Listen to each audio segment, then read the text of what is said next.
So there's some exciting news to share, Ferg, and to be honest, it's not really my news to share. Do you care to explain why we're sat here in front of a couple of cameras? Yeah, so pretty cool news. Going to be signing with Hawthorn for season 2023. Get the opportunity to get back to the AFL level and test myself. I think probably more ready second time round. Feel a bit more mature. Body's touch wood, holding up a bit better. And just really excited to get another crack at it. And look, we're all so excited for you, and this hasn't happened overnight. It's the result of a lot of hard work, a lot of sacrifices and buy-in on your part. What were your emotions when you heard the news? I think relief was a big one. I guess you get to a certain point where you have to start having a conversation with yourself that might be over, might be done, and VFL is where you're at, and it's a great quality, and your drive is then to just win rather than to win and to get noticed, essentially. And so once you sort of have that conversation, it's really hard to look back. So I think I definitely had those thoughts a lot. But yeah, when the call came, it's hard not to get excited and a little bit emotional, because I guess, 2.5 years of hard work, you get to realise what it was all for. So yeah, it is a pretty amazing thing to sort of have that come in a phone call. So you signed for Box Hill in the back part of 2020. You did a bit of an I'll go if you go deal with Callum Porter. How do you reflect on that decision now, sitting where you are? Yeah, I think it's probably one of the better, or probably the best move I've made footy-wise to come here, but I owe a heap to Ports, I owe a heap to Cav and those guys coming across, and the relationships I've built with all the boys here, but also probably to Naps, the other big one. He made the phone call probably only a couple of days after I got delisted, and I think, I said the line at the Cole Austin that, when you get delisted, you get told everything you're not good at, and Box Hill told me everything that I was good at, and that was the one thing that jumped out, and I've never looked back on signing here. I couldn't be happy to have played for this club as a listed player, and I guess the exciting thing is I'll be playing in brown and gold next year regardless. So I suppose touching on that, more than simply embracing the Box Hill experience, you're actually one of the key drivers behind our culture from day one. You first stepped into the footy club. You immediately took on a leadership role, you found your voice, you used your voice. How important for you was it to be that guy in the group? I guess it was just about being comfortable. I think, in an AFL program, especially as an 18, 19-year-old guy coming in, you see these big name players, it's really hard to feel comfortable, have a voice and be yourself. And it was one of my biggest regrets walking out, was that it wasn't me for a long time there. I probably, was towards the end, but I think the damage was probably done then and the decisions were made. But so I knew coming in here, I thought, what have I got to lose in regards to being that vocal guy that I like to be and having a bit of fun. So that was probably the biggest thing in regards to, I want to enjoy it and put my own spin on things, and also embrace what the Box Hill culture was, which is, a really inclusive environment, and I hope that every person who plays here understands what it is that culture is. So I suppose 2021, your first year with us, was a good campaign, but as someone who was trying to get their foot back in the door, such as it was there a level of frustration on your part that it was so stop-start? You were playing good footy, the season would stop, we'd have 4 or 5 weeks off, it would start up again. Did you feel like you were running out of time?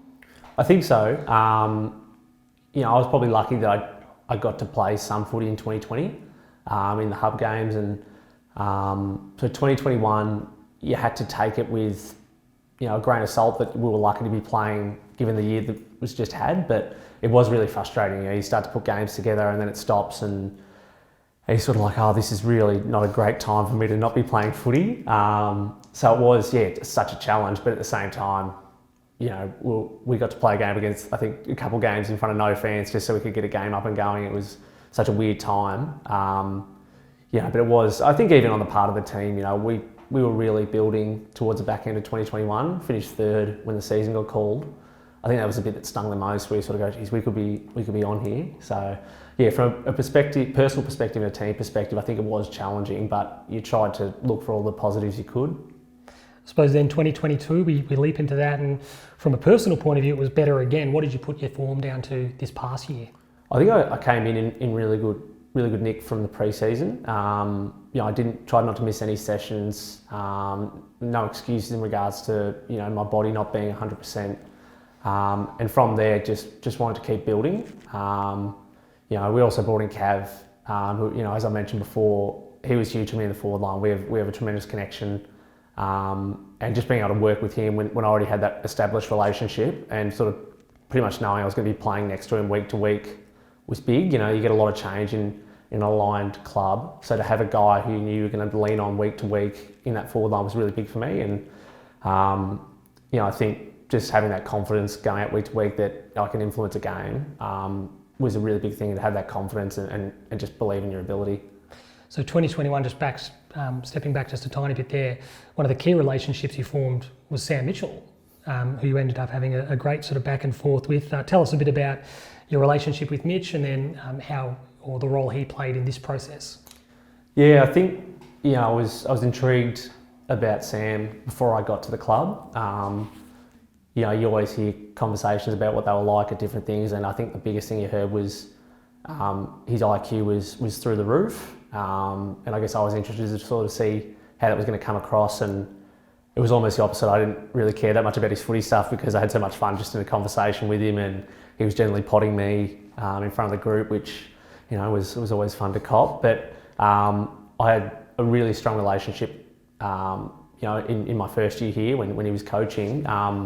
I think because we could remove footy and he'd ask me things about my work and ask for pens and things like that, and it was quite fun in that regard. So it was a really nice relationship. So it was fun to stay in touch. And this year, obviously using the Box Hill socials to pot him was a great result. Got a quick FaceTime out of him when that happened. So yeah, it is a nice relationship, and he also taught me heaps in regards to VFL and how to sort of adapt to that coming from an AFL listed system and how to adjust, and then also how to get the most out of myself.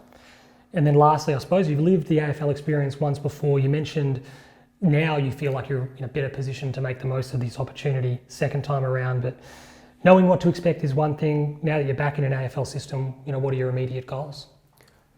I think it's really hard to put a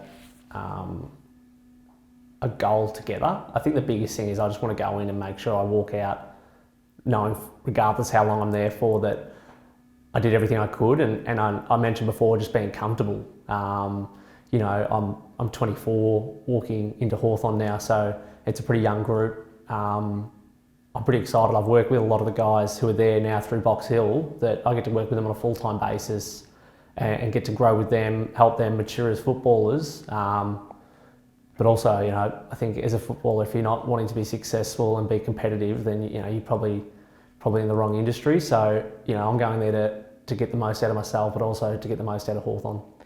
Well, Ferg, look, on behalf of the footy club, we couldn't be prouder of you. We couldn't be more excited that this opportunity is in front of you. It's even better that you stay in brown and gold. Congratulations.